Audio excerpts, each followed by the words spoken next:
안녕하십니까? 추석 잘 지내셨어요? 네. 맛있는 거 많이 드셨어요? 많이 먹었어요? 좀 가져왔어요?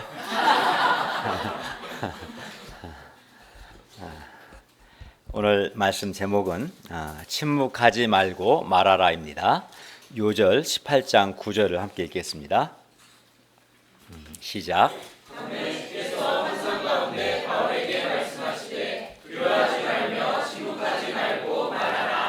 하나님 아버지, 이 시간 저희가 예배드리게 해주셔서 감사합니다. 이 시간 우리의 드리는 예배가 성부, 성자, 성령 하나님께 감사하고 영광을 돌리는 예배가 되게 해주시고, 또 하나님의 말씀이 우리에게 빛이 되고 은혜가 되고 또 영적 양식이 되도록 도와주시옵기를 기도합니다. 예수님의 이름으로 기도하였습니다. 아멘. 오늘 본문을 보면 하나님의 말씀에 붙잡혀서 예수는 그리스도라고 밝히 증언하는 하나님의 말씀에 붙잡힌 아주 확신에 찬 바울의 모습이 나오고, 그런데 또 이와 대조적으로 두려워하며 침묵하는 바울의 또 연약한 모습이 나옵니다. 그러니까 두 모습이 다 나오는 거죠. 하나님의 말씀에 붙잡힌 확신 있는 바울의 모습과 두려워하며 침묵하는 바울의 연약한 모습이 나옵니다. 오늘 말씀을 통해서 오늘 제목처럼 우리가 왜 침묵하지 않고 하나님의 말씀을 전해야 하는가? 첫째, 두 번째는 우리가 어떻게 침묵하지 않고 하나님의 말씀을 전할 수 있는가 배울 수 있기를 기도합니다. 제1장 두려워하지 말며 침묵하지 말고 말하라. 1절에서 17절 말씀입니다. 1, 2절을 보세요. 그 후에 바울이 아덴을 떠나 고린도에 이르렀는데, 고린도는 아가야의 수도입니다. 우리가 지난 시간까지 기억나죠? 지도 기억나요? 네, 또 그 카톡으로 다 보내드렸죠. 네, 그 지도를 생각하시면, 그러니까 바울이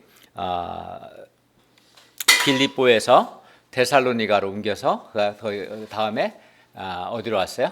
베레아. 그래서 배 타고 아덴으로 왔죠. 아덴에서 육지로 이동해서 이제 고린도로 옮긴 거죠. 그러니까 아덴 오늘 아테네죠. 고린도는 다 아가야 주에 속해 있고, 빌립보나 데살로니가는 위쪽 마게도냐에 속해 있죠. 그런데 이 고린도 이 서쪽에 레카에움 항구가 있는데, 이 항구는 로마로 연결되어 있고, 동쪽에는 갱그레아 항구가 있는데 갱그레아 항구는 에게해로 연결되어 있어요. 그래서 고린도는 그러니까 로마나 소아시아로 교역할 수 있는 그런 좋은 입지 조건이었습니다. 이로 말미암아 고린도는 부와 사치의 도시가 되었습니다. 그러니까 아테네가 학문과 예술의 도시였다면 고린도는 상업의 도시이며 동시에 향락의 도시였어요. 항구 도시였던 이 고린도는 그런데 이제 굉장히 도덕적으로 타락했고, 그래서 당시 고린도와 같이 된다는 것은 방탕한 도시가 된다는 것을 의미했어요. 그리고 고린도의 아크로산 정상에 세워진 사랑의 여신 아프로디테 신전에는 천여 명의 성전 노예와 창녀들이 있을 만큼 굉장히 성적으로 문란했습니다. 그러니까 이러한 도시가 고린도인데, 바로 이러한 고린도에서 바울은 2절에 보니까 아굴라라 하는 본도에서 난 유대인 한 사람을 만났는데, 그는 글라우디오 로마 황제죠. 가 모든 유대인을 로마에서 떠나라고 떠나라고 명령했기 때문에 그의 아내 브리스길라와 함께 이탈리아로부터 이곳 고린도에 새로 왔어요. 그리고 바울이 이들 부부와 함께하게 된 것은 생업이 같았기 때문입니다. 3, 4절을 볼까요? 생업이 같으므로 함께 살며 일을 하니 그 생업은 천막을 만드는 것이었습니다. 그러니까 바울은 아굴라 부부와 함께 천막을 만드는 일을 통해서 스스로 자신의 생활비와 또 선교에 필요한 선교 비용을 벌었어요. 그러니까 그는 평소에는 천막 만드는 일을 했고, 또 일을 하지 않는 안식일에는 이제 회당에서 성경을 강론하고 유대인과 헬라인을 권면했어요.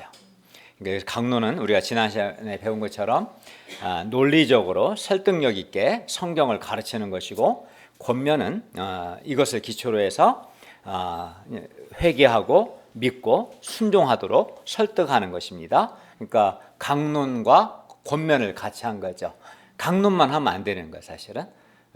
말씀을 가르쳐주고 그 말씀에 대해 말씀 앞에서 회개하고 믿고 순종하도록 반응하도록 돕는 것이 권면이에요. 강론과 권면을 한 거예요. 그는 일하면서 성경을 가르쳤고 또 성경을 가르치면서 또 일했어요. 바울은 이렇게 어디를 가든 가장 먼저 유대인의 회당에 들어가서 성경을 가지고 뭐 했어요? 우리 죄를 위해 죽으시고 부활하신 바로 그 예수님께서 하나님께서 보내신 그리스도이시다 라는 것을 강론하고 권면했어요. 그러니까 바울이 전한 것은 예수 그리스도죠. 예수가 우리 죄를 위해 죽으시고 부활하신 예수가 바로 하나님이 보내신 그리스도시다. 그걸 이제 성경 기초에서 논리적으로 설득력 있게 가르쳤어요. 그리고 이제 거기서 끝나지 않고, 그러니까 이 예수 회개하고 이 예수를 주요 왕으로 믿고 순종하라고 권면한 거죠. 이게 이제 바울이 어디를 가다 했던 거예요. 그러니까 우리도 성경부와 그냥 강론에서 끝나면 안 되는 거예요. 지식적으로 알면 안 되고 권면을 받아들여야 돼요. 회개하고 믿고 순종해야 돼요. 5절을 보십시오. 한번 읽어볼까요? 시작. 신라와 디모데가 마게도냐로부터 내려오매 바울이 하나님의 말씀에 붙잡혀 유대인들에게 예수는 그리스도라 밝히 증언하니. 여기서 하나님의 말씀에 붙잡혔다라고 했는데, 하나님의 말씀에 붙잡혔다라는 것은 말씀, 하나님의 말씀에 사로잡혔다, 말씀에 지배를 받았다, 그래서 말씀 전파에 전념했다라는 뜻이에요. 말씀에 붙잡혔다는 것은 말씀에 지배를 받고 그래야 그 말씀을 연구하고 가르치는 일에 전념했다는 뜻입니다. 바울은 하나님의 말씀에 붙잡혔어요. 그러니까 바울은 돈이나, 어떤 사람은 돈에 붙잡혔고 또 쾌락에 붙잡히고 또는 세상 잔재미에 붙잡힌 사람들이 있는데, 사도 바울은 돈이나 쾌락이나 세상 잔재미에 붙잡힌 것이 아니라 뭐에 붙잡혔어요? 하나님의 말씀에 붙잡혔어요. 바울이 하나님의 말씀에 붙잡힌 결과 바울은 이전보다 더 열정적으로 또 더 확신 있게 예수가 바로 그리스도시다라고 밝히 증언했어요. 그런데 5절을 자세히 보면 실라와 디모데가 마게도냐로부터 내려오면서부터 바울이 하나님의 말씀에 붙잡혔다는 것을 알 수 있어요. 이는 실라와 디모데가 마게도냐로부터 바울에게, 고린도에 있는 이 바울에게 내려옴으로써 바울이 큰 힘과 위로를 얻었고 또 더 많은 시간을 말씀 연구와 말씀 전파에 전념할 수 있었기 때문에 그렇습니다. 그러니까 실라와 디모데가 마게도냐로부터 고린도에 있는 바울에게 온 것이 바울로 하여금 하나님의 말씀에 붙잡힐 수 있는 계기가 된 거예요. 도움을 준 거죠. 실라와 디모데가 마게도냐로부터, 그러니까 그 지도 보면 위쪽이 마게도냐고 아래가 아가야죠. 마게도냐로부터 바울에게 온 것 자체가 바울에게 큰 위로와 힘이 되었어요. 그들이 온 것 자체가 왜 그랬을까요? 왜냐하면 실라와 디모데는 바울의 좋은 동역자들이었기 때문입니다. 이런 동역자들이 온 것 자체가 바울에게 큰 위로가 되고 힘이 되었던 것이죠. 실라는 우리가 사도행전 15장에서 배웠는데 예루살렘 교회의 지도자들 중 한 사람으로서 그는 설교와 권면을 잘하는 그런 사람이었어요. 그리고 그는 선지자였고 또 실라는 전에 예루살렘 회의 결정 사항을 전달하기 위해서 바울과 바나바와 함께 안디옥으로 보냄을 받은 적이 있었고, 그리고 사도 바울의 2차 전도 여행 때부터 이제 바울과 동행하기 시작했어요. 2차 때부터. 지금 2차 전도 여행 기간인 것이죠. 실라는 빌립보에서 깊은 옥에 갇혔을 때 바울과 함께 기도하고 찬송했던 바로 그 사람입니다. 또 실라가 아주 훌륭했어요. 그가 훌륭한 것은 실라 그 자신이 설교와 권면을 잘하는 선지자였어요.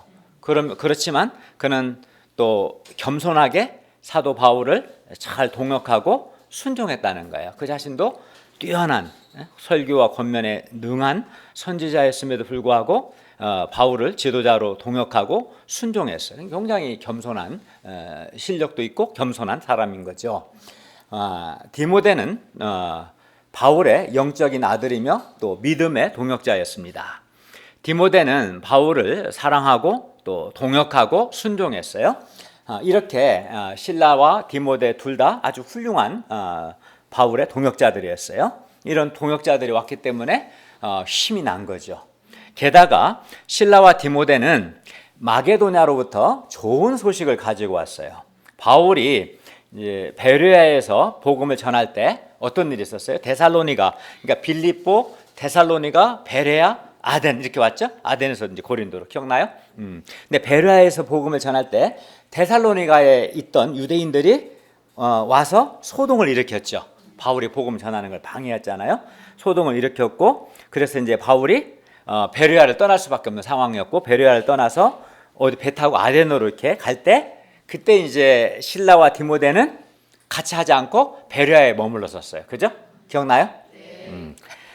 그리고 실라는 이제 빌립보서 4장 15절을 보면 그때 실라는 헌금을 모금하기 위해서 빌립보로 보내졌고, 디모데는 데살로니가 교회 상황을 살피기 위해서 데살로니가로 보내졌어요. 여기 사도행전은 안 나오지만 빌립보서와 데살로니가전서 3장을 보면 그런 내용이 있어요. 그런데 이들이 이제 베레아에 남았다가 빌립보와 데살로니가에 갔다가 이제 바울이 있는 고린도로 온 거예요. 지금 5절은 그걸 말해 왔어요. 그리고 이때 실라는 빌립보 교회가 사도 바울에게 보내는 선교 헌금을 가져왔어요. 빌립보서 4장 15절, 고린도후서에 보면 그런 내용이 나와요. 근데 이때 이제 빌립보는 언제 개척됐냐? 지금 개척된 거예요. 그러니까 빌립보는 1년도 안 된 거예요. 몇 개월밖에 안 돼요. 빌립보 형제들이 예수를 믿은 게. 그러니까 1년도 안 된 신자들이에요. 그럼에도 불구하고 이들은 바울이 선교에 전념할 수 있도록 헌금을 모아서 신라 편에 보낸 거예요. 그리고 디모데는 이제 바울이 걱정돼서 원래 데살로니가에 바울이 가려고 했는데 갈 수 없는 형편이어서 디모데를 대신 보냈는데, 디모데가 가서 보니까 데살로니가에 있는 믿음의 형제들이 믿음을 잘 지키고 신앙생활을 잘하고 있었고, 이 좋은 소식을 가지고 온 거예요. 이 두 사람이 실라와 디모데와 같은 귀한 동역자들과의 만남, 그리고 그들이 가져온 빌립보 교회의 물질적인 도움과 또 데살로니가 교회의 형제들이 믿음을 잘 지키고 있다는 그런 소식은 바울에게 큰 위로와 힘과 또 그들의 헌금은 실제적인 도움을 주었던 거예요. 그래서 이제 바울이 하나님의 말씀에 붙잡힐 수 있었던 거예요. 그리하여 바울은 그동안은 생활비 때문에 파타임 잡을 가져야 했지만 천막 만드는 일도 하고 또 말씀도 전하고, 그러나 이제는 동역자들의 그 실라와 디모데가 동역하고 또 마게도냐 교회들의 헌금을 보내와서 그들의 물질적인 지원 덕분에 하나님의 말씀에 붙잡힐 수 있게 되었습니다. 즉 말씀 연구와 말씀 전파하는 일에 전념할 수 있게 되었다는 거예요.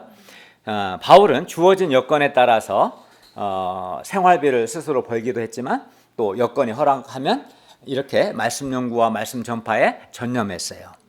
우리는 이를 통해 실라와 디모데와 같은 믿음의 동역자들의 아름다운 동역과 또 교회의 물질적인 지원이 있을 때 더욱 말씀 연구에 집중할 수 있고 말씀에 붙잡혀서 예수는 그리스도라고 밝히 증언할 수 있음을 배웁니다. 실라와 디모데와 같은 이런 동역자들은 정말 큰 힘과 위로가 되고 또 말씀의 종으로 하여금 하나님의 말씀에 붙잡히도록 돕습니다. 굉장히 훌륭한 사람들이에요. 실라나 디모데는. 그런데 우리 가운데도 우리 목자님들 중에도 실라와 디모데와 같이 겸손하게 동역을 잘하는 훌륭한 분들이 많이 있어요. 하나님께 감사합니다. 우리 또 남은 목자님들도 또 우리 사랑하는 형제 자매님들도 이렇게 실라나 디모데처럼 또 빌립보 교회처럼 하나님의 교회에 위로와 힘이 되고 유익을 주는 그런 사람이 되고자 하는 소원을 갖고 노력할 수 있기를 바랍니다. 아멘. 1년도 안 됐는데 그렇게 한 거예요? 여기 다 1년이 넘었죠. 5년 지난 10년 됐는데도 그런 사람 있잖아요. 우리가 그런 사람이 되고자 노력해야 돼요. 그런데 바울에게 이렇게 실라나 디모데 같은 훌륭한 이런 믿음의 동역자들만 있었던 것은 아니었어요. 늘 그랬던 것처럼 고린도에서도 바울을 대적하고 비방하는 그런 사람들이 있었습니다. 6절을 보세요. 바울이 하나님의 말씀에 붙잡혀서 유대인들에게 예수는 그리스도라고 밝히 증언하니 유대인들이 바울을 대적하여 비방했어요. 이 유대인들은 바울을 대적하고 비방하는 유대인들은 하나님의 말씀 역사를 방해하는 마귀의 자식들이었습니다. 이렇게 말씀을 전하는 바울을 대적하고 비방하는 그 유대인들로 인해서 바울이 회당에서 계속 말씀을 강론하는 것이 이제 어렵게 되었어요. 계속 대적하고 비방하니까 말씀을 전하기 쉽지 않지 않겠어요? 이렇게 말씀 전하는 종을 대적하고 비방하면 말씀 역사가 일어나기 어렵습니다. 그래야 바울은 이제 중대한 결정을 하지 않으면 안 되었어요. 바울에게 새로운 방향이 필요했어요. 계속 회당에서 말씀 전하다가는 계속 그 유대인들이 그를 대적하고 비방하기 때문에 이 말씀 역사 일어나지 않는 이런 상황에서 새로운 방향이 필요했습니다. 그게 뭘까요? 6절 하반절을 보십시오. 바울이 옷을 털면서 말했습니다. 너희 피가 너희 머리로 돌아갈 것이요 나는 깨끗하니라. 이후에는 이방인에게로 가리라. 여기서 피가 머리로 돌아간다는 것은 심판을 받는다는 의미고 나는 깨끗하다는 것은 내 책임은 없다라는 뜻입니다. 그러니까 복음을 안 받아들이면 반드시 심판을 받게 돼 있는데 그 책임은 복음 전하는 사람에게 있는 것이 아니라 복음을 받아들이지 않는 그 사람에게 있다는 거예요. 바울은 이를 계기로 자신을 대적하고 비방하는 유대인들에 대한 미련을 접고 이제부터는 이방인 역사에 전념하고자 방향을 잡았어요. 그래서 뭐라고 했어요? 이후에는 내가 이방인에게로 가겠다 이렇게 말했어요. 7절을 보십시오. 바울은 회당에서 옮겨 하나님을 경외하는 디도 유스도라는 사람의 집에 들어갔는데 묘하게도 그 집이 바로 회당 옆이었어요. 바울이 자신을 대적하여 비방하는 그 유대인들을 회당의 유대인들을 떠나서 디도 유스도 이방인이겠죠. 그의 집에서 말씀을 이제 강론하고 권면했을 때 말씀의 역사가 굉장히 크게 일어났어요. 그러니까 대적하고 비방하는 자들에게 말씀 전할 때는 말씀 역사 안 일어났는데 그런 자들을 떠나서 디도 유스도 집에서 말씀을 강론하고 권면했을 때 말씀 역사 크게 일어났어요. 그 예가 8절입니다. 8절을 보세요. 회당장 그리스도가 온 집안과 더불어 주를 즉 예수를 믿으며 수많은 고린도 사람도 듣고 복음의 말씀을 듣고 예수를 믿어 세례를 받았어요. 그러니까 방향을 이제 바꾸고 디도 유스도의 집에서 말씀을 전했을 때 굉장한 역사 일어난 거죠. 회당장과 그의 온 가족과 수많은 고린도 사람들이 바울이 전하는 예수의 복음을 듣고 주님을 우리 주 예수님을 믿고 세례를 받았어요. 그러니까 대적하고 비방하는 자들을 떠나서 말씀을 강론하고 권면했을 때 이렇게 많은 사람이 주를 믿는 역사가 일어납니다. 그런데 이제 굉장히 감사하고 은혜로운 거죠. 그런데 한편 회당에서 가장 중요한 사람은 회당장인데 이 회당장까지 온 집안과 더불어 주 예수를 믿었기 때문에 바울을 대적하고 비방했던 유대인들의 바울에 대한 반감은 더욱 커지겠죠. 커졌어요. 바울도 이것이 늘 마음에 부담이 되었을 겁니다. 그리하여 바울의 마음 한 곳에는 늘 부담감과 또 대적들로 인한 두려움이 자리 잡고 있었어요. 그러니까 주를 믿는 성령 역사가 크게 일어났지만 일어날수록 유대인들은 유대인들대로 바울에 대한 반감이 더 커지고 더욱 대적하고 비방하는 그것도 더 커진 거죠. 그래서 바울의 마음에 부담감과 두려움이 생겼어요. 9절을 보면 당시 바울은 두려워하며 침묵하고 있었다는 것을 알 수 있어요. 바울이 처음에는 대적하여 비방하는 유대인들로 인해서 움츠러들지 않고 이방인에게로 가리라 이게 분명하게 말하고 디도 유수도의 집에서 하나님의 말씀을 강론하고 권면했습니다. 그러나 유대인들의 계속되는 그런 대적과 비방과 대적이 계속되자 바울의 마음에 이제 두려움이 생긴 것이에요. 유대인들은 바울을 대적하고 비방하는 것이 하나님을 섬기는 것이라고 아주 잘못 생각하고 있었던 거예요. 그러니까 그게 하나님을 섬기는 거라고 생각하니까 더 열심히 바울을 대적하고 더 열심히 바울을 비방했던 거예요. 유대인들 입장에서는 물론 잘못된 거지만 게다가 유대인들은 굉장히 열심히 많은 사람들이에요. 그러니까 열심히 아주 대단했어요. 그러다 보니까 바울을 대적하고 비방하는 것도 굉장히 열심히 했던 거예요. 그들은. 이제 이런 사람들 만나면 힘들겠어요, 안 힘들겠어요? 힘들죠. 되게 힘들죠. 바울은 당시 그의 심정을 이렇게 말했어요. 고린도전서에서 이렇게 말했어요. 내가 너희 가운데 거할 때 약하며 두려워하며 심히 떨었노라. 그러니까 고린도에 있을 때 바울이 굉장히 두렵고 연약했고 떨었어요. 그 이유는 대적들 때문에. 대적들이 엄청난 열심을 가지고 바울을 비방하고 대적하니까 굉장히 힘들었던 거예요.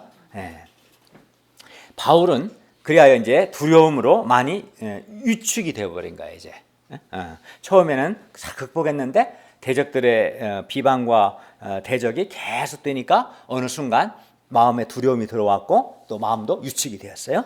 게다가 고린도라는 이 방탕한 도시를 보면서 바울의 마음에 이제는 믿을 사람 다 믿은 것 같고 이제는 더 이상 한번 많이 믿었으니까 더 이상은 주 예수를 믿을 사람이 없는 것처럼 보였어요. 고린도에 이제 믿을 사람 다 믿었다 없다. 아무리 찾아봐도 영적 소원 있는 사람이 보이지 않았어요. 소원 있는 사람이 없어 보였던 거죠. 그래야 바울은 이제 두려워하며 이제 믿을 사람도 없는 것 같고 또 두렵기도 하고 하니까 이제 침묵하고 있었습니다. 이게 지금 이런 상태에 있는 바울을 주님께서 어떻게 도우셨을까요? 9절을 한번 다 같이 읽어볼까요? 9절 시작. 만일 주께서 환상 가운데 바울에게 말씀하시되 두려워하지 말며 침묵하지 말고 말하라. 두려워하지 말며 침묵하지 말고 말하라. 제목처럼 침묵하지 말고 말하라. 이게 무슨 뜻일까요? 그러니까 대적들을 두려워하지 말고 침묵하지 말고 말하라는 것은 적극적으로 뭐 하라는 거예요? 하나님의 복음을 전하라는 거죠. 적극적으로 하나님의 복음을 전하라. 왜 이렇게 해야 할까요? 어떻게 이렇게 할 수 있어요? 그러니까 바울이라고 해서 두려워하고 싶어 두려운 건 아니겠죠? 그도 힘들어서 두려워하고 있었고 힘들어서 침묵하고 있었는데 주님은 환상 중에 바울에게 두려워하지 말며 침묵하지 말고 말하라 말씀하신 그런 방향을 주신 거예요. 그럼 어떻게 또 왜 이렇게 해야 합니까? 10절을 다 함께 읽겠습니다. 시작. 내가 너와 함께 있음에 어떤 사람도 너를 대적하여 해롭게 할 자가 없을 것이니 이는 이 성 중에 내 백성이 많음이라 하시더라. 바울이 두려워하지 않고 또 침묵하지도 않고 하나님의 말씀을 말할 수 있는 것은 주님께서 바울과 함께 하시기 때문입니다. 주님께서 바울과 함께 하시기 때문에 어떤 사람도 바울을 대적하여 해롭게 할 수 없습니다. 주님은 당신의 종들이 그 사명을 다 감당할 때까지 언제 어디서나 보호자가 되십니다. 그러니까 주님께서 바울과 함께 하시기 때문에 바울이 대적들을 원수들을 두려워할 필요가 없는 것이죠. 그러면 또 주님께서 왜 바울과 함께 하시며 원수들로부터 그를 보호해 주시는 걸까요? 다르게 질문한다면 바울이 왜 침묵하지 말고 말해야 합니까? 같은 질문이에요. 주님께서 바울과 왜 함께 하시며 그를 보호하셨을까? 또 바울이 왜 침묵하지 말고 말해야 합니까? 이는 이 성중에 내 백성 곧 하나님의 백성이 많기 때문입니다. 여기서 내 백성은 이미 구원받은 하나님의 백성을 가리키기도 하지만 장차 바울이 전하는 복음의 말씀을 듣고 구원을 받아야 할 사람들을 가리킵니다. 내 백성은 바울이 전하는 복음을 듣고 구원받아야 할 사람들을 가리켜요. 그러니까 바울이 볼 때 고린도라는 이 도시에는 구원받을 하나님의 백성이 이제는 더 이상은 없는 것처럼 보였어요. 그래서 침묵했죠. 소원 있는 사람보다는 소원이 없는 사람들이 훨씬 더 많아 보였어요. 그래서 고린도에는 이제 더 이상 전도할 사람이 없는 것 같았어요. 하루 종일 아무리 전도해봐도 소원 있는 한 사람 만나는 것도 어려웠습니다. 그러나 그래서 여기에는 더 이상 구원받을 하나님의 백성이 없다 이렇게 생각했던 거고, 또 두려운 데다가 그런 생각해서 침묵했던 거죠. 그러나 주님은 바울에게 뭐라고 말씀하셨어요? 이 성중에 내 백성이 많다. 그러니까 바울 생각과 다른 거죠. 바울이 보기에는 그를 대적하고 비방하는 사람들 뿐이었는데 주님께서 보실 때에는 바울이 전하는 말씀을 듣고 구원받을 백성이 아직도 많이 남아있던 거예요. 그래서 이 성중에 내 백성이 많다라고 말씀하신 거죠. 이것이 고린도를 바라보시는 주님의 눈이고 주님의 마음입니다.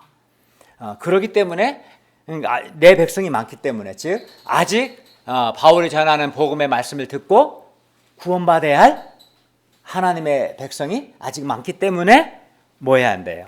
바울이 두려워하지 말고 침묵해서는 안 되는 거죠. 두려워하지도 말고 침묵해서도 안 되는 거죠. 바울이 만약에 이제 지금 두려웠는데 두려워서 침묵하면 어떻게 되겠어요? 바울이 두려워서 침묵하면 구원받아야 할 하나님의 백성들이 하나님의 말씀을 들을 수 있어요? 없어요? 없죠. 그럼 바울이 침묵하면 구원받아야 할 하나님의 백성이 복음의 말씀을 들을 수 없죠. 그렇잖아요. 침묵하는데 어떻게 듣겠어요? 네. 그리고 하나님의 말씀을 듣지 못하면 믿을 수 있어요? 없어요? 없죠. 말씀을 들어야 믿든지 말든지 할 건데, 그죠? 말씀 자체를 듣지 못하면 믿을 기회 자체가 없죠. 또 믿지 못하면 구원을 받아요, 못 받아요? 우리가 믿음으로 구원받는데 믿지 않으면 구원 못 받죠. 그러니까 구원받지 못하면 어떻게 돼요? 당연히 심판받는 거죠. 심판받을 수밖에 없죠. 그리하여 바울의 손에 수많은 생명이 왔다 갔다 하는 거예요. 바울이 두려워서 침묵하고 복음에 안전하면 사람들이 복음을 듣지 못하면 믿을 기회가 없고, 믿지 않으면 심판받기 때문에 바울이 침묵하면 안 되는 거예요. 그래서 그러므로 바울은 두려워해서도 안 되고 침묵해서도 안 되는 거죠. 그러니까 바울이 두려워하고, 우리도 마찬가지, 두려워하고 침묵하는 것은 하나님이 원하시는 거예요? 사탄이 원하는 걸까요? 사탄이 원하는 거죠.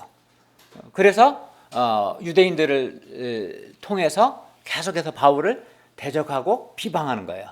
그래서 바울의 마음에 두려움이 심겨져서 결국은 바울이 두려워해서 침묵해서 복음의 말씀이 전파되지 않도록, 그래서 더 이상 구원 역사 일어나지 않도록, 이게 사탄이 원하는 거죠. 따라서 그렇게 되면 안 되고 바울은 예전처럼 말씀에 붙잡혀서 담대하게 하나님의 말씀을 전해야 합니다. 그러니까 어떤 상황에서도 복음 증거는 계속 되어야 합니다. 고린도에는 대적하고 비방하는 사람들도 많이 있지만 복음을 듣고 구원받아야 할 사람들도 있었던 것입니다. 마찬가지로 우리가 섬기는 캠퍼스에도 물론 소원이 없고 또 복음 전하는 것을 대적하거나 비난하는 사람들이 많이 있어요. 그러나 그런 사람들만 다 있냐? 그렇진 또 않아요. 그러나 여전히 복음을 듣고 구원받아야 할 사람들도 여전히 캠퍼스에 있어요? 없어요? 있습니다. 하나님의 백성이 있어요. 그리고 우리는 대적하고 비방하는 사람들을 위해서가 아니라 복음을 듣고 구원받아야 할 사람들을 위해서 우리는 하나님의 복음을 전해야 합니다. 그러니까 우리가 그 생각을 해야 하는 거죠. 우리가 복음 전하다가 소원 없는 사람들, 반대하고 비난하는 사람들을 만나면 그 사람들만 눈에 보기 쉽죠. 그리고 움츠러들기 쉬운데 그것만 생각하면 안 되고, 캠퍼스에 유대인의 회당에 그런 것처럼 대적하고 비방하는 사람들은 항상 있는 거, 어느 시대에나 많아요. 그러나 역시 또 캠퍼스, 동일한 캠퍼스에 복음을 듣고 구원받아야 할 하나님의 백성이 여전히 남아있다. 우리 그거를 생각하고 그들의 구원을 위해서, 그들을 위해서 우리가 복음을 전하는 거지, 대적하고 비난하는 자들을 위해서 복음을 전하는 게 아니에요. 복음을 받아들이는 사람이 있고, 여러분도 진 거잖아요. 여기 앉아있는 분들이. 그 사람들 위해서 우리가 복음을 전해야 하는 겁니다. 그러면 바울은 침묵하지 말고 말하라 하신 주님의 말씀에 어떻게 반응했을까요? 11절을 읽겠습니다. 시작. 1년 6개월을 머물며 그들 가운데서 하나님의 말씀을 가르치니라. 바울은 두려워하지 말며 침묵하지 말고 말하라는 주님의 말씀에 순종했습니다. 바울은 훌륭한 점이 이거예요. 순종했어요. 하나님이 쓰신 종들 하나같이 말씀에 순종했어요. 그리하여 고린도에 1년 6개월을 더 머물렀어요. 1년 6개월을 머물면서 그들 가운데서 하나님의 말씀을 가르쳤어요. 왜 머물렀어요? 이 성에 내 백성이 많다. 침묵하지 말고 말하라. 그 말씀에 순종하기 위해서 1년 6개월을 더 머물면서 하나님의 말씀을 전한 거예요. 그리고 그때 주님의 말씀대로 이 성중에, 고린도에 복음을 듣고 구원받는 주님의 백성들이 많았습니다.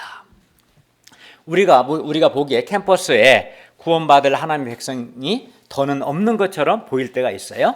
우리 눈에는 구원받을 하나님의 백성은 전혀 안 보이고 주로 대적하고 비난하는 사람들, 또 소원이 없는 사람들, 또는 박해하는 몇몇 사람들만 보일 때가 있어요.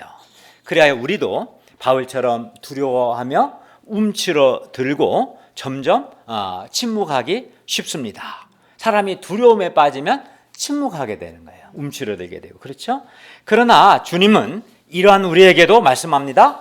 두려워하지 말며 침묵하지 말고 말하라. 내가 너와 함께 있음에 어떤 사람도 너를 대적하여 해롭게 할 자가 없을 것이다. 이 성중에, 이 캠퍼스에 이 내 백성이 여전히 많이 남아있다라고 말씀하는 거예요. 네. 우리가 주님의 이 말씀을 믿어야겠습니다. 그리고 믿음의 눈으로 다시 캠퍼스를 바라봐야 합니다. 그리고 1년 6개월을 더 머물면서 하나님의 말씀을 가르친 바울처럼 우리도 더 많은 시간을 캠퍼스에 머물며 하나님의 말씀을 전할 수 있기를 바랍니다. 말씀을 전하지 않으면 말씀을 듣지를 못해. 사람들이 말씀을 듣지 않으면 믿을 기회가 주어지지 않고, 믿지 않으면 구원 못 받고 심판받습니다. 그렇기 때문에 구원받을 하나님의 백성에게는 말씀 전하는 건 선택이 아니라 필수적인 거예요. 우리가 주님의 말씀을 믿고 믿음으로 순종하면 반드시 주님께서 역사하실 것입니다. 제2장 하나님의 도를 더 정확하게 풀어 가르친 브리스길라와 아굴라 18절에서 28절 말씀입니다. 18절을 보세요. 바울이 더 여러 날 머물다가 형제들과 작별하고 배 타고 수리아로 떠나려고 할 때, 수리아는 이제 안디옥이죠. 브리스길라와 아굴라도 함께 했어요. 바울이 고린도를 떠날 때 브리스길라, 아굴라 함께 했고, 이 브리스길라와 아굴라 부부는 평생을 사도 바울을 동역했습니다. 바울이 그곳을 떠나기에 앞서 갱그레아 항구에서 머리를 깎았는데 일찍이 서원이 있었기 때문입니다. 19절에서 21절을 보십시오. 바울은 에베소에 와서, 에베소 기억나요? 어디 있는가? 다 보내드렸죠? 지도를 끝나고 또 다시 한번 참고해 보세요. 바울은 이제 배 타고 고린도에서 에베소에 왔어요. 그리고 브리스길라 아굴라 부부를 거기 에베소에 머물게 했어요. 그리고 자기는 회당에 들어가서 유대인들과 변론했습니다. 그러자 여러 사람이 더 오래 있기를 청했으나 바울은 허락하지 아니하고 작별하며 말합니다. 만일 하나님의 뜻이면 너희에게로 돌아오겠다. 그리고 이 말대로 바울은 이제 3차, 지금 2차 전도 여행이 이제 끝났는데 3차 전도 여행 때 이곳 에베소를 다시 방문해서 3년 동안, 굉장히 오랫동안 에베소에서 일합니다. 바울은 다시 배를 타고 에베소를 떠나 가이사랴에 상륙해서 올라가 교회 안부를 물었어요. 여기서 교회는 예루살렘 교회를 가리키고, 올라갔다는 표현은 가이사랴에서 예루살렘 교회로 올라갔다는 것을 의미합니다. 바울은 예루살렘 교회에 올라가서 교회 안부를 물은 후에 안디옥으로 내려갔어요. 안디옥 교회는 바울을 선교사로 파송했던 교회로서 당시 세계 선교의 본부가 있던 교회였습니다. 이렇게 해서 사도 바울의 2차 전도 여행이 끝난 거예요. 이제 한 바퀴 다 도는 거죠.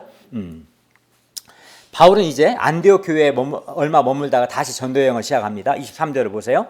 바울은 안디옥 교회에 얼마 있다가 안디옥 교회를 떠나 그가 1차 전도 여행 때 개척했던 갈라디아와 부르기아 땅을 다시 차례로 다니며 모든 제자들을 굳게 하였습니다. 이렇게 해서 이제 23절부터 사도 바울의 3차 전도 여행이 시작돼요. 이제 기억나죠, 이제? 예. 3차는 이제 다음 시간, 그 다음 시간에 좀 더 살펴보겠습니다. 이제 그러면 24절을 볼까요? 한편 알렉산드리아에서 난 아볼로라 하는 유대인이 에베소에 이르렀습니다. 그러면 아볼로는 어떤 사람이었을까요? 24절 하반절과 25절을 보십시오. 아볼로는 언변이 좋고 성경에 능통했어요. 여기 성경 물론 구약 성경을 가리키는데 아직 신약이 다 기록되지 않았기 때문에 아볼로는 구약을 잘 알았어요. 능통했어요. 그리고 그는 일찍이 주의 도, 여기서 주는 예수님을 가리켜요. 일찍이 예수님의 도를 배워서 열심으로 예수에 관한 것을 여기서 자세히란 말은 정확하게라는 같은 말이에요. 정확하게 말하며 가르쳤어요. 여기서 예수에 관한 것은 구약에 예언된 그리스도의 고난과 부활에 관한 내용들을 가리킵니다.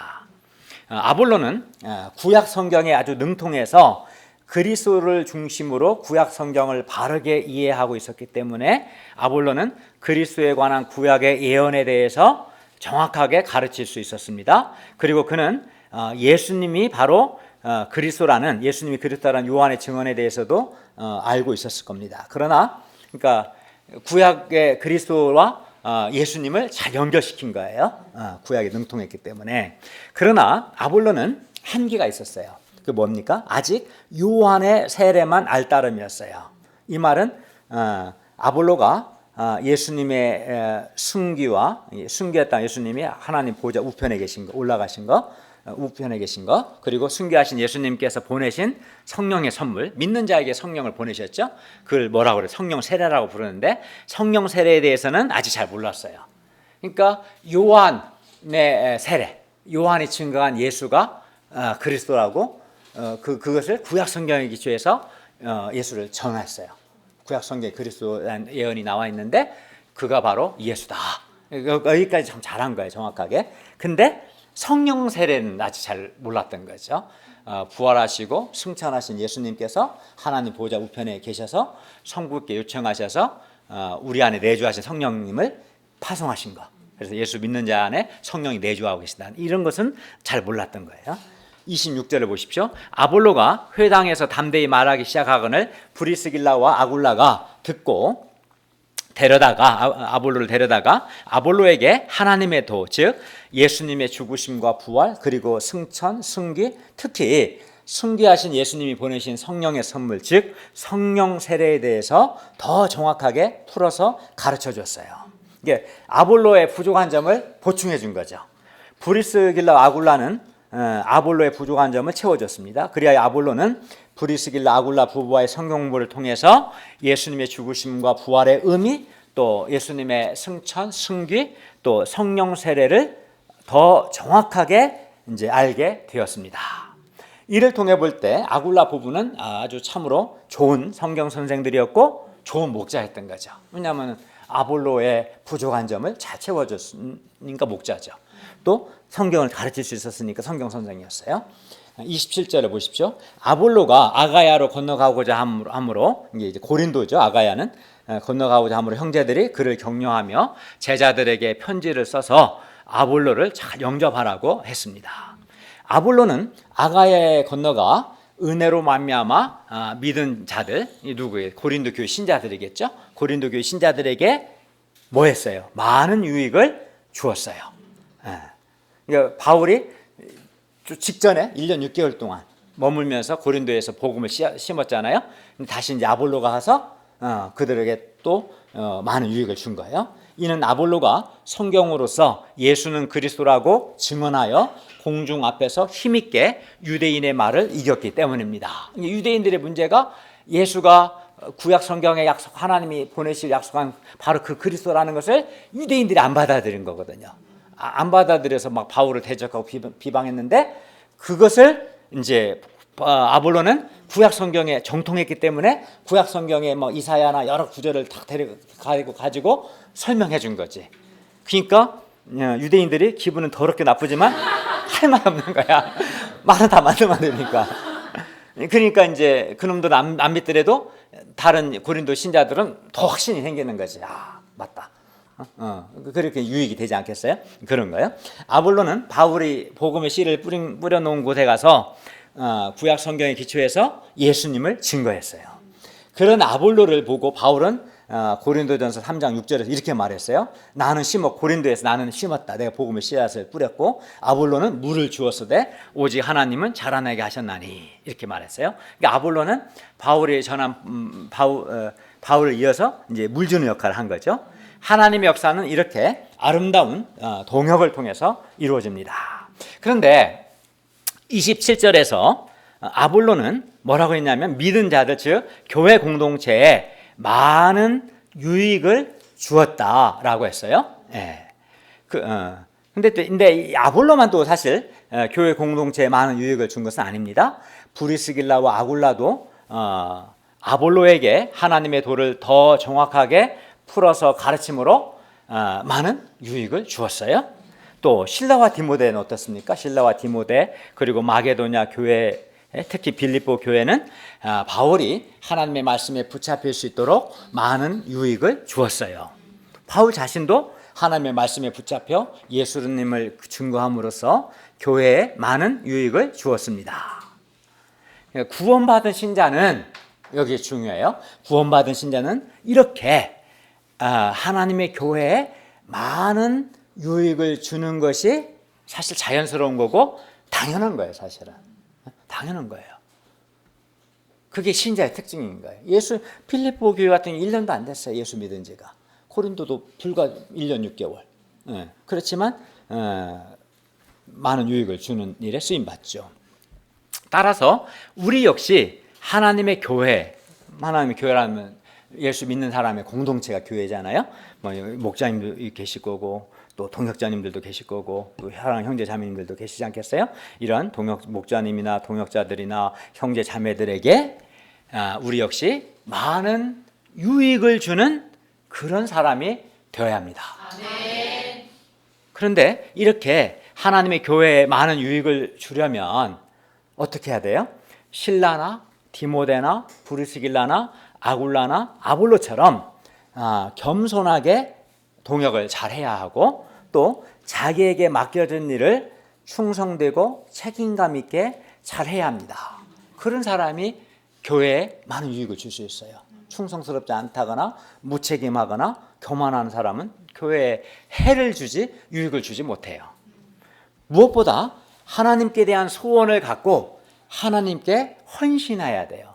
그런 하나님께 헌신한 사람이 교회에 유익을 줄 수 있어요. 그래야 하나님의 교회에 많은 유익을 줄 수 있습니다. 그리고 이렇게 하나님께 헌신하는 사람들은 손해보는 것이 아니라 도리어 하나님이 주시는 기쁨과 행복을 누리게 돼요. 또 신앙도 성장하게 되고 열매도 맺습니다. 반면 하나님께 대해서 인색하고 헌신하지 않는 사람은 헌신하지 않기 때문에 사실 신앙생활에 기쁨과 행복이 없어요. 그게 신앙생활에 기쁨과 행복이 없는 것은 하나님이 주시는, 세상 어디에서도 맛볼 수 없는 오직 하나님이 주시는 기쁨과 행복을 누려야 하는데, 우리 신앙생활에 기쁨과 행복이 없는 이유는 그가 헌신하지 않기 때문에 그래요. 헌신하지 않기 때문에 기쁨과 행복이 없고, 또 헌신하지 않기 때문에 영적인 성장도 없고 열매도 없는 거예요. 어떤 사람은 하나님께 대해서 아주 인색해요. 시간도 드리는 거 아까워하고, 또 하나님께 헌금하는 것도 아까워하고 아주 인색해요. 반면 자기와 자기 식구들에게는 풍성해요. 그러니까 신앙생활도 아주 이기적으로 하려고 하는 거죠. 하나님으로부터 은혜와 복은 많이 왕창 받고 싶어. 그러나 하나님께 헌신은 하지 않으려고 합니다. 그러나 그리고 그렇게 하면 행복할 거라고 생각해요. 그러나 그렇지 않아요. 이렇게 은혜는 받고 반면 헌신을 하지 않는 이기적인 신앙생활을 하면 하나님의 교회, 즉 믿음의 동역자들과 형제 자매들에게 유익을 주지도 못할 뿐만 아니라 자기 자신도 마음의 기쁨과 행복이 없어요. 또 신앙이 성장할 수도 없어요. 물론 열매도 못 맺습니다. 그게 오늘날 시대의 문제점이에요, 사실은. 그러니까 착각하는 거예요. 이기적인 삶을 살다 보니까 신앙생활도 이기적으로 하면 자기를 위해 이기적일수록 행복하지 않을까 생각하는데 신앙은 그렇지 않은 거예요, 사실은. 그러면 그럴수록 하나님이 주시는 기쁨과 행복이 없어요. 좀 다릅니다, 신앙은. 그래서 우리가 겸손하게 동역하고 각자 자기 위치에서 하나님께 헌신함으로써 동역자들 또 사랑하는 형제 자매님들에게 많은 유익을 주고 그래야 우리 자신도 기쁨과 행복이 있고 또 우리 믿음도 성장하고 열매도 맺을 수 있기를 기도합니다. 그것을 배우셔야 돼요. 그걸 안 받아들이면 죽을 때까지 기쁨이 없어요. 신앙생활 행복이 없고 믿음이 성장하지는 못해요. 열매도 없어요. 요즘 헌신하지 않는 것이 아주 심각한 문제예요. 세상에서 그렇게 살다가 교회 와서도 안 바뀌었어요. 근데 그게 바뀌어야 돼요. 그거는 자기 자신이 하나님이 주시는 기쁨을 누릴 수 있어요. 헌신하는 사람은 세상 어디에도 없는 하나님 주시는 기쁨과 행복을 누리게 되고 믿음도 성장하게 되고 또 열매도 맺게 될 것입니다. 결론입니다. 우리도 우리를 대적하고 비방하는 자들로 인해서 두려워하기도 하고 때로 침묵하고 싶을 때가 있습니다. 또 캠퍼스에는 구원받을 하나님의 백성이 별로 없는 것처럼 보일 때가 있습니다. 그러나 주님은 우리에게 말씀합니다. 두려워하지 말며 침묵하지 말고 말하라. 내가 너와 함께 있음에 어떤 사람도 너를 대적하여 해롭게 할 자가 없을 것이니 이는 이 성 중에 내 백성이 많음이라. 우리가 이 말씀대로 캠퍼스에 아직 구원받을 하나님의 백성이 있음을 믿고 더 많은 시간 캠퍼스에 머물면서 하나님의 말씀을 전하고 가르칠 수 있기를 기도합니다. 또 하나님 헌신함으로 교회 공동체에 많은 유익을 주는 그러한 사람들이 될 수 있기를 바랍니다. 기도하겠습니다. 은혜로우신 하나님 아버지, 오늘 말씀을 통해서 우리가 어떻게 두려워하지 말며 침묵하지 않고 하나님의 복음을 전할 수 있는가 배우게 하셔서 감사합니다. 저희도 바울처럼 순종해서 두려워하지 않고 침묵하지 않고 하나님의 복음을 전하게 도와주시옵소서. 또 이를 통하여 구원받는 역사를 이루어 주시기를 기도합니다. 또 성경에 기록된 많은 위대한 믿음의 사람들처럼 우리도 구원의 은혜에 감사하여 하나님께 인색하지 않고 헌신함으로 헌신한 자가 누리는 기쁨과 행복을 누리고 우리의 믿음도 성장하고 또 열매도 맺도록 도와주시옵소서. 예수님의 이름으로 기도하였습니다. 아멘.